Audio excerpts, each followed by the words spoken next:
Atos dos Apóstolos e vamos ler o capítulo 9, apenas o verso 31. Atos dos Apóstolos, capítulo 9, apenas o verso 31. Eu estarei lendo esse texto e em seguida os irmãos lerão, mesmo assentados como estão, o mesmo versículo. Atos dos Apóstolos, capítulo 9, versículo 31. A igreja, na verdade, tinha paz por toda a Judéia, Galiléia e Samaria, edificando-se e caminhando no temor do Senhor e no conforto do Espírito Santo, crescia em número. Vocês.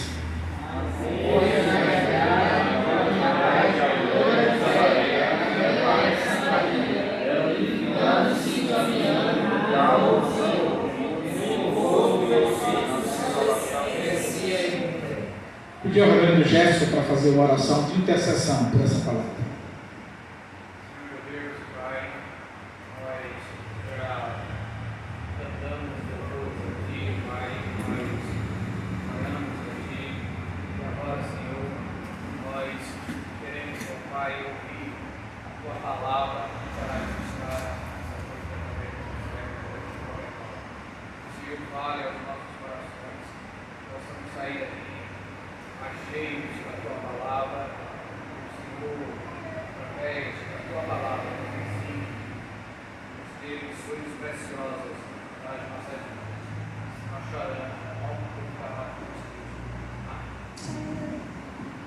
Capítulo 9, irmãos, do livro de Atos dos Apóstolos, é um dos mais importantes da história do cristianismo. E isso não por outra razão, mas pelo fato de que é lá que está relatado, que está registrada a conversão do apóstolo Paulo. O reverendo Hernandes Dias Lopes diz que o capítulo 9 de Atos dos Apóstolos narra a conversão mais importante da história do cristianismo. E diz mais, ele fala que talvez nenhum outro fato seja mais marcante na história da igreja, depois do Pentecostes, do que a conversão de Paulo. Lucas, meus queridos irmãos, ficou absolutamente impressionado com a conversão do apóstolo aos gentios. E ele segue narrando sobre Paulo. Ele vai falar sobre Paulo perseguidor, sobre o Paulo convertido, sobre o Paulo missionário, sobre o Paulo perseguido. E aqui no verso 31 que nós lemos, ele vai encerrar a primeira sessão do capítulo 9, falando na verdade de que Paulo foi para Tarso, a cidade de Tarso.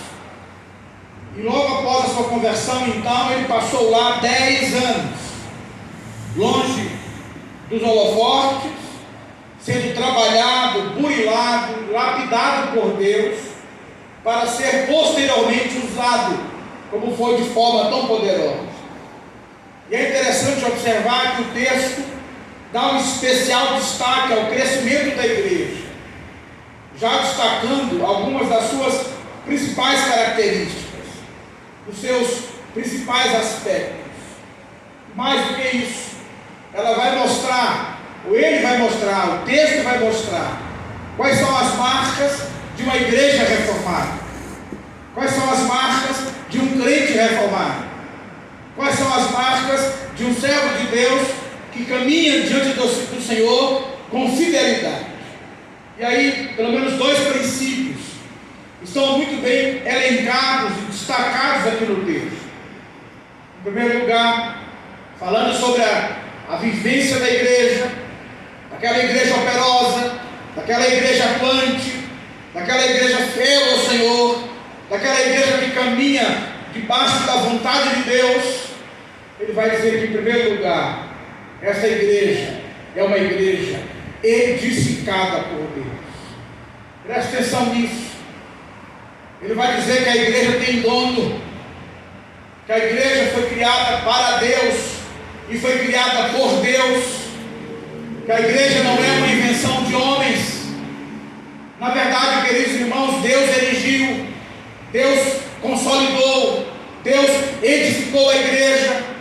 E quando nós falamos de edificação do ponto de vista bíblico, nós não estamos falando de entretenimento, nós não estamos falando de friozinho na barriga ou de coreografias litúrgicas.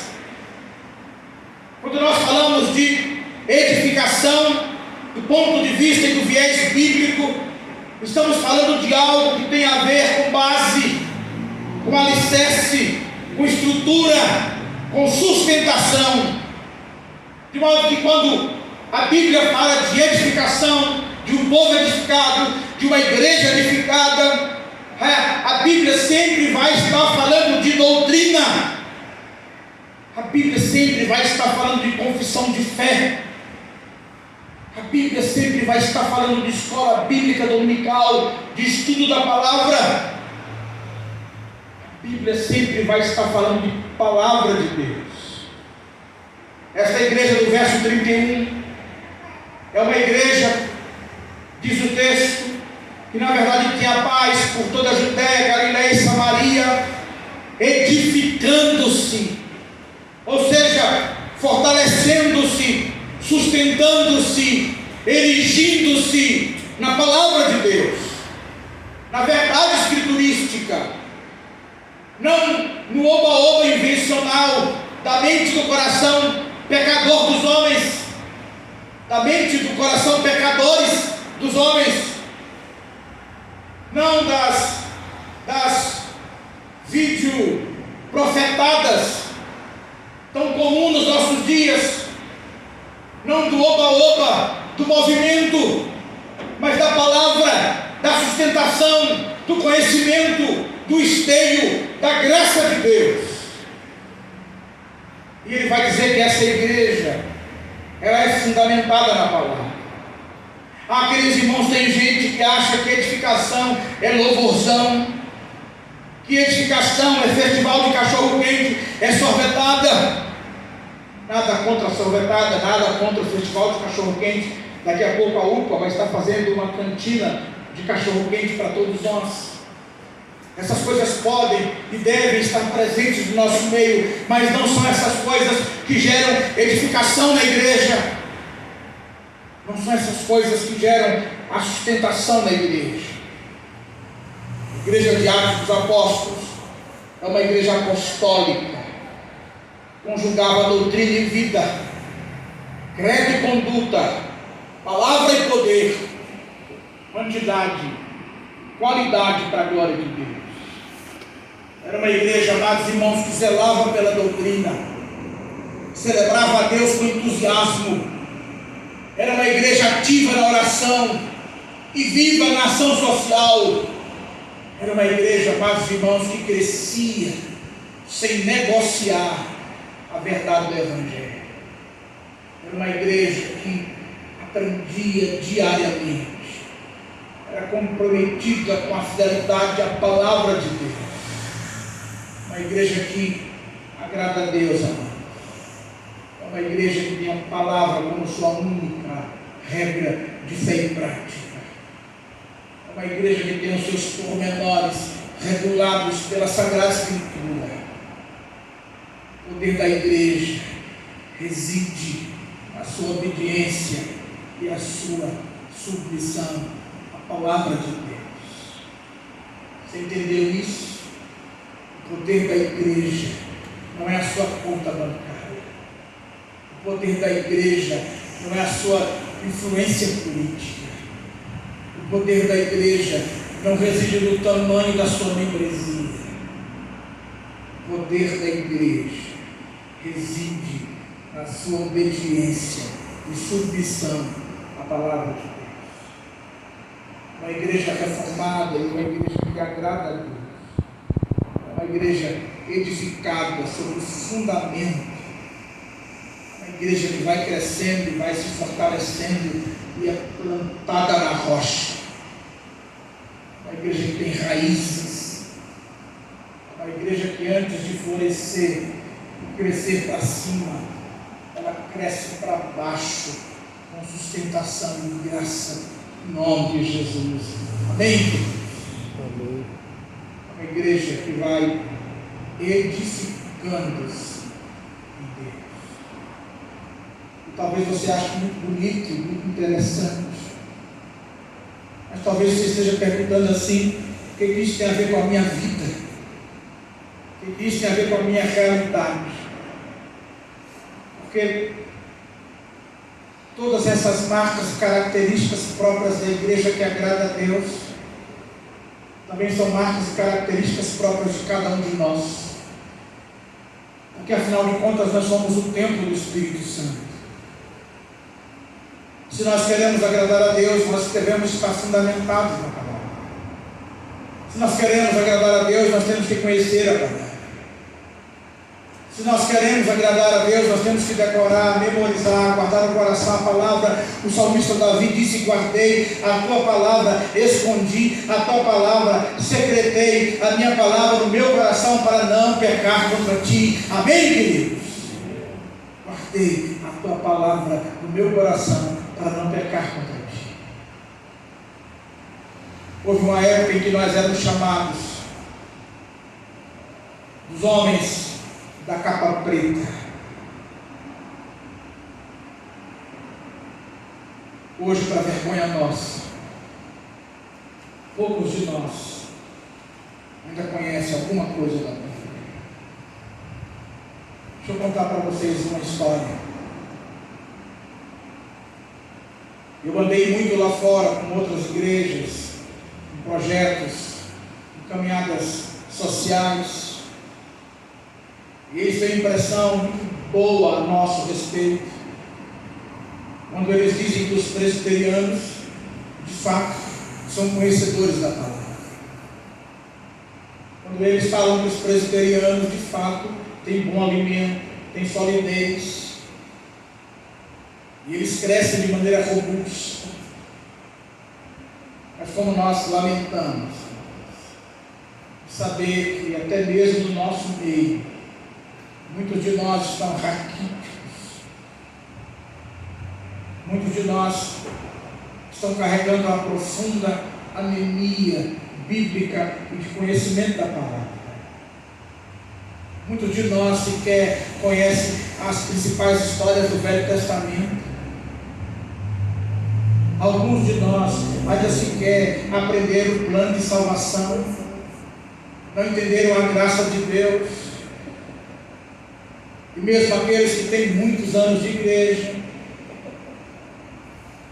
lamentavelmente vivem como se não conhecesse a soberania e o poder de Deus para conduzir os rumos da história. Uma igreja que agrada a Deus é uma igreja edificada no Senhor. As programações diversificadas são importantes. Muito bom ter um louvor animado, dinâmico. Muito bom ter uma mocidade ativa, com atividades alternativas. Não temos nada contra isso. Nós já fomos a cinema, nós já fizemos acampamento, já fizemos luau, nós já fomos para parque de diversão lá no Mirabilândia. E todas essas coisas são legítimas, lícitas. Mas escute, esse não é o fundamento da igreja. Esse não é o esteio da igreja. Algumas pessoas ainda vivem com a antiga noção de que devem frequentar as igrejas mais próximas dos seus lares, das suas casas. E hoje nós falamos com a autoridade do Espírito Santo de Deus.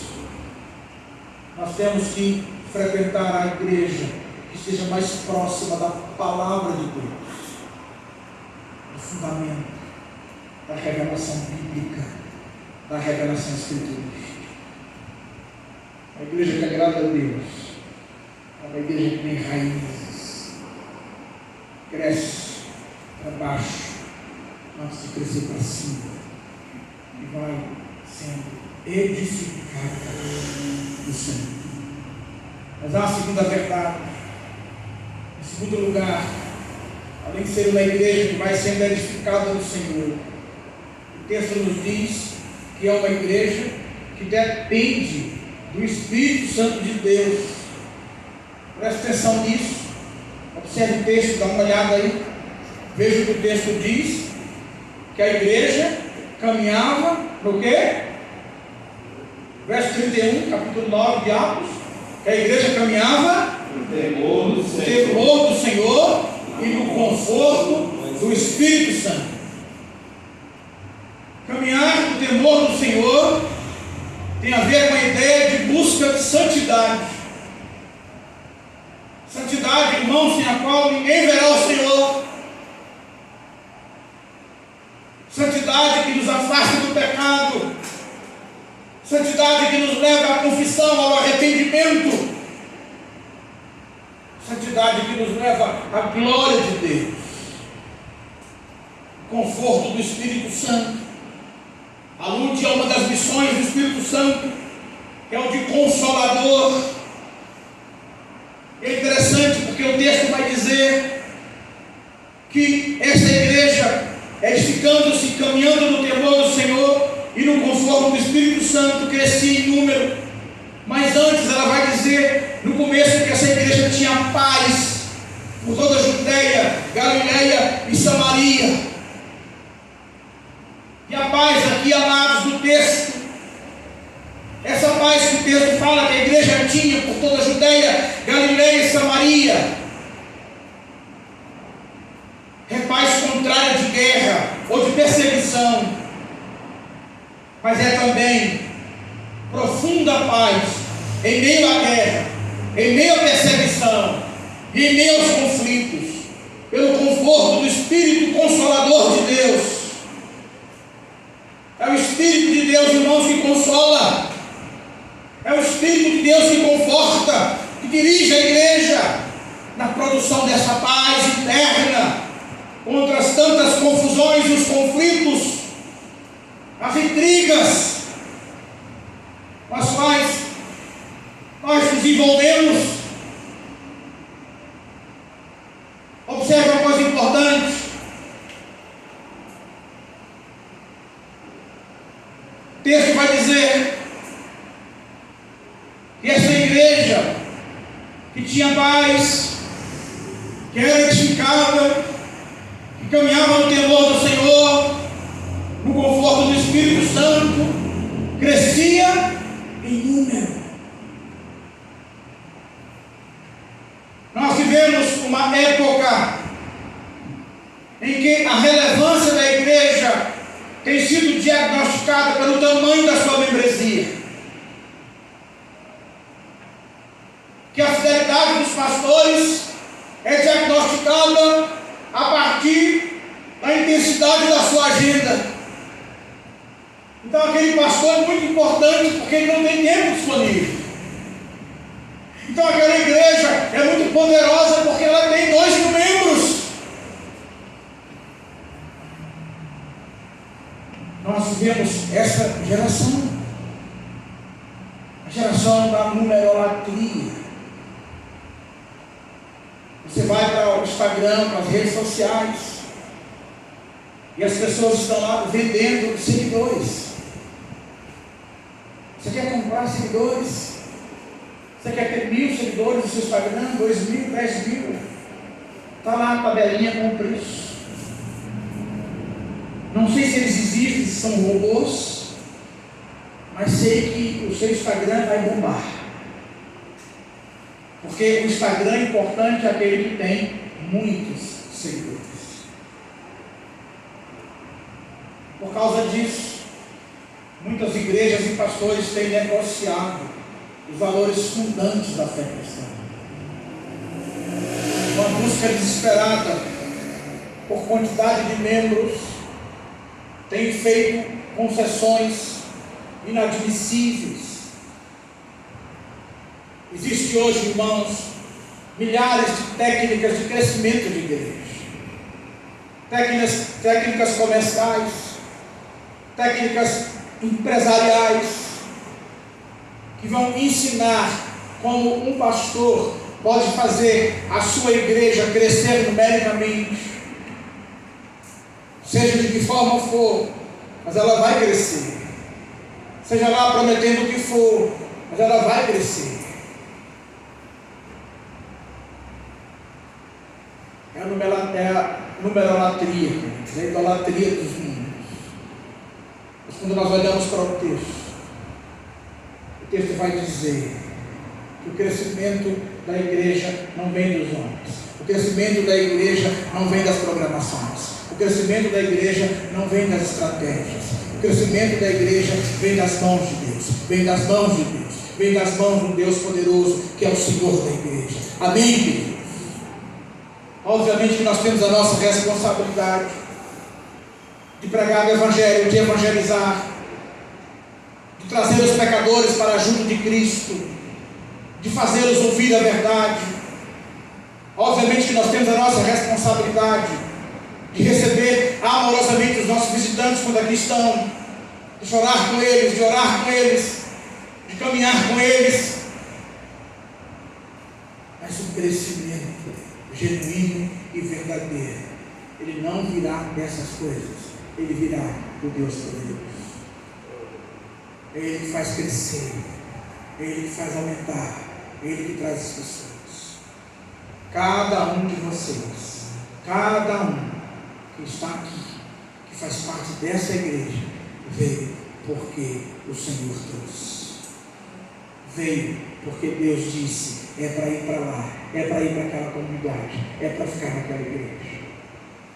Não é a eloquência dos pastores, não são as estratégias, como já disse, é o poder, o sopro, o Espírito de Deus, porque através dele, por ele, para ele, que todo crescimento existe. A igreja, queridos irmãos, essa igreja de Atos dos Apóstolos, caminhou próspera e triunfante, mesmo diante de ventos contrários. Sabe por quê? Porque ela não dependia dos ventos, ela não dependia da política, ela não dependia dos homens, ela não dependia das estratégias, mas ela dependia pura e simplesmente do Espírito Santo de Deus. Nós estamos vivendo um momento bem delicado na nossa nação, momento eleitoral, onde nós temos duas propostas muito claras.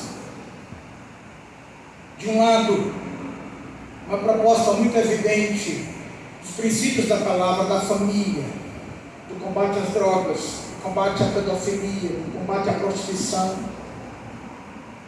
respeito a liberdades individuais. De outro lado, o contrário de tudo isso, o combate a tudo isso, a negação de tudo isso. O nosso papel aqui não é dizer quem você vai votar. Eu tenho meu candidato, eu peço voto para ele lá fora, no púlpito nunca, na igreja nunca.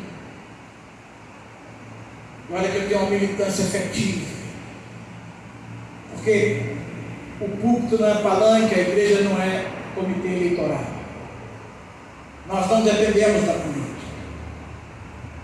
Se o candidato que defende os princípios bíblicos for eleito, glória a Deus por isso. O Senhor o levantou para que a igreja tivesse voz. Mas se o outro candidato for eleito, glória a Deus por isso, porque o Senhor o levantou para juízo da nação. Mas nós não dependemos de candidatura A, de candidatura B, de candidatura C. A igreja continuará sendo a igreja. O Senhor permanecerá sendo o Senhor. E nós permaneceremos dependendo do Espírito Santo de Deus. Amém, queridos? Amém. Não das benesses políticas, não das conveniências políticas e eleitorais. Até porque a igreja, como consciência do Estado, mesmo que um candidato que ela apoie individualmente seja eleito, ela tem que ter a isenção e a autoridade tais para exigir, e quando este ou aquele candidato eleito, seja de que partido for, negar as escrituras, confrontar as Escrituras e os princípios bíblicos, a igreja precisa ter independência e autoridade para se levantar, como João Batista fez, como os profetas faziam, e dizer: você está em pecado diante de Deus, você é passível de punição. Esse é o papel da igreja. Essa igreja que depende do Espírito de Deus. Essa igreja que não depende dos ventos da economia, mas que depende da ação pura e simplesmente do Deus Todo-Poderoso. A dependência do Espírito de Deus é um estilo de vida. A dependência do Espírito de Deus é a encarnação de um existir, de um viver alternativo. Nós temos que gerar um estilo de vida fascinante, que purifica a igreja, um estilo encantador, de gente com cara de misericórdia, com gente com cara de graça, com gente grata, com gente sobeja, que sua gratidão e temor a Deus são perceptíveis aonde ele estiver, com quem ele estiver. Temor tem a ver com reverência, com vida no altar. Não é um lugar onde cada um faz ou age como acha que deve agir. Sem temor, cada um vive da forma que acha que deve viver. De modo que, em paz, ou com os ventos contrários, a igreja sempre vai depender do Espírito de Deus. A igreja vai crescendo.